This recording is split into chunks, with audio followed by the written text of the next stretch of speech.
चाहता हूं, यह टेंडर कैंसिल कराने के लिए मिथिलेश ठाकुर ने अपना एड़ी चोटी लगा दिया था कि अरसली का रोड नहीं बनना चाहिए। ऐसे नवायक लोग भी हमारे जिला में आज मंत्री और सरकार में बैठे हुए हैं। आपको पता है कि एशिया का सबसे बड़ा क्रशर प्लांट जो टाउनशिप में बैठा था वो स्वर्गीय मानिक बचा का देन नहीं था, बल्कि स्वर्गीय लाल हेमंत प्रताप देहाती के समय में शुरू हुआ था। लेकिन आप बताओ, आपका मंत्री मिथिलेश ठाकुर बगल में विधायक है और मंत्री है, कई गो सीमेंट फैक्ट्री लगा दिया। इसका जवाब हमको चाहिए। पूछना चाहेंगे मिथिलेश ठाकुर से, हेमंत सोरेन से, अनंत मियां से, ताहिर मियां से, हमारा सवाल का जवाब दो। काम अगर मैंने किया है तो वोट के हकदार हम हैं, और काम अगर हमने नहीं किया है तो काम करने वाला लोग को जरूर वोट दे दीजिएगा। यह मैं जरूर आप लोगों से आग्रह करना चाहता हूं। लेकिन जरूर उन लोगों का परीक्षा ले लीजिएगा जो इस दुनिया में नहीं है। हम उनका नाम नहीं लेना चाहते, लाल साहब का नाम नहीं लेना चाहते, गिरवर काका के नाम नहीं लेना चाहते, मानिक काका का नाम नहीं लेना चाहते, लेकिन जो लोग जिंदा हैं उनको अपना काम जरूर अरसली में गिनवाना पड़ेगा। चाहे वो अनंत प्रताप देव हो, चाहे वो राजेंद्र प्रताप देव हो। अगर वो एक शौचालय भी अरसली पंचायत में गिना देंगे तो भानु प्रताप शाही राजनीति करना, राजनीति से संन्यास ले लेगा या खड़ा होकर के अपने गांव में बैठने। लेकिन वह दिन याद होगा जो लोग आज हमसे कहते हैं भानु प्रताप शाही सीमेंट फैक्ट्री नहीं लगाया, भानु प्रताप शाही पावर प्लांट नहीं लगाया, भानु प्रताप शाही उदय टाउनशिप में नहीं लगाया। आप लोगों के बीच में आकर के यही गुमराह करने का काम करते। आप इतने लोग गवाह हैं, क्या कभी हमने सीमेंट प्लांट का शिलान्यास किया? बताइए आप लोग किया? क्या हमने कभी पावर प्लांट का शिलान्यास किया? क्या कभी किसी उद्योग धंधा का हमने शिलान्यास किया? कौन शिलान्यास किया? कौन शिलान्यास किया बगल में?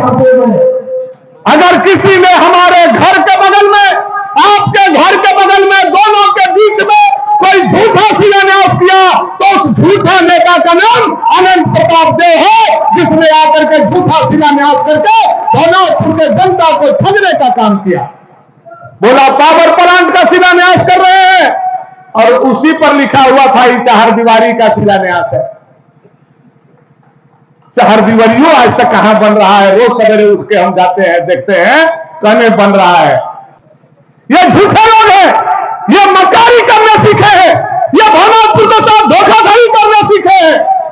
सबको पता है कि एशिया का सबसे बड़ा क्रशर प्लांट जो टाउनशिप में बैठा था वो स्वर्गीय मानिक बचा का देन नहीं था, बल्कि स्वर्गीय लाल हेमंत प्रताप देहाती के समय में शुरू हुआ था।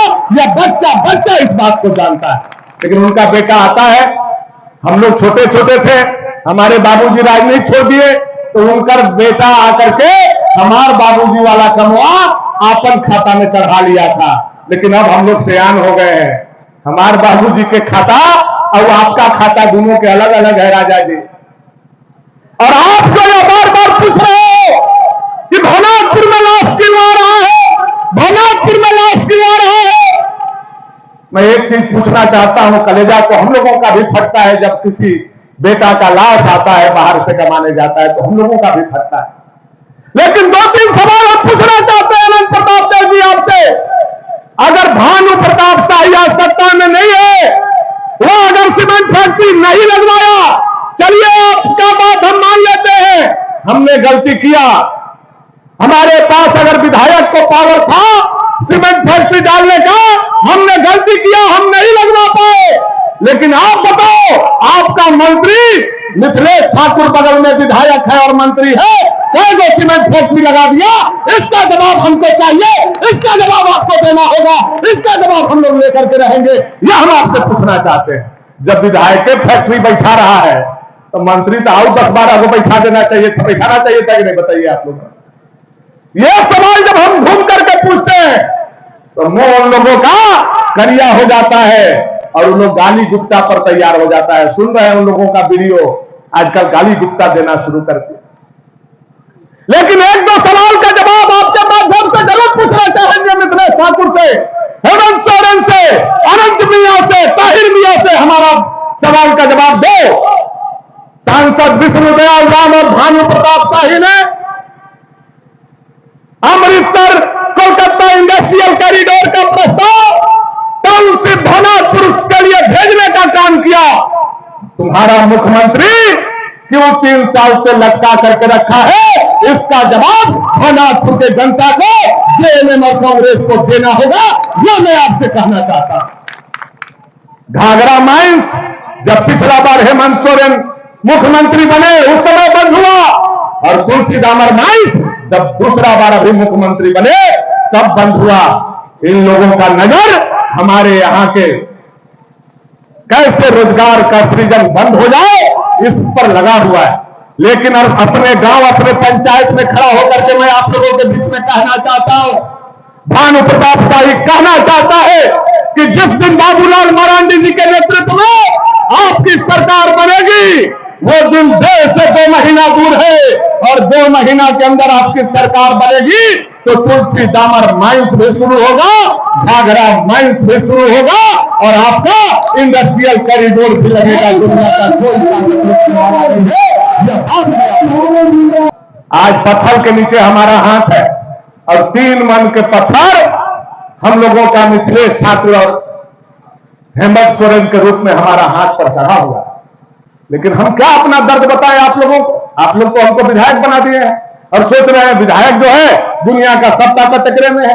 लेकिन 3 महीना जो देर हुआ दयानंद भाई, मैं आपको बताना चाहता हूं, यह टेंडर कैंसिल कराने के लिए मिथिलेश ठाकुर ने अपना एड़ी चोटी लगा दिया था कि अरसली का रोड नहीं बनना चाहिए। ऐसे नालायक लोग भी हमारे जिला में आज मंत्री और सरकार में बैठे हुए हैं। लेकिन भानु प्रताप शाही ने लड़ाई लड़ करके अपने गाटा के दम पर आपका सड़क लेकर के आज आपके बीच में आया। और ये जो लिखा हुआ है उस पर मुख्यमंत्री ग्रामीण सड़क सुदृढ़ीकरण योजना, अब उसका फोटो आनंद प्रताप देव लेते हैं और बोलते हैं कि तो हेमंत सोरेन भेजा है। भानु प्रताप शाही कैसे लाए? हमको तो पता नहीं चलता है ये आदमी मुखिया बनने के लायक है कि नहीं। मुखिया बनने के लायक नहीं है, वार्ड बनने के लायक नहीं। अरे भाई, इस योजना का नाम मुख्यमंत्री सड़क योजना है, योजना का नाम मुख्यमंत्री पुल योजना है, लेकिन वह योजना होता है तो क्षेत्र के विधायक के कलम और अनुशंसा से होता है। यह जानकारी राजा जी आपको रखना चाहिए। योजना का नाम कुछ भी हो, लेकिन वह योजना अगर कोई पंचायत में लाता है तो मुखिया, उसके प्रतिनिधि पंचायत, वार्ड, बीडीसी मिल करके लाते हैं। और उसी तरह से कोई राज्य का योजना आता है तो विधायक उसको लेकर के आता है। इतना समझ में आपको नहीं चल रहा है। आप बोल रहे हैं जो काम हम करा रहे हैं उसको बोल रहे हैं मुख्यमंत्री भेज दिया। चलिए आप ही का बात 1 मिनट मान लेते हैं, और जो नहीं हो रहा है उसका जवाब अब आप दे दीजिए कि काहे नहीं हो रहा है, तनिक कैसा मुंह बनेगा आपका।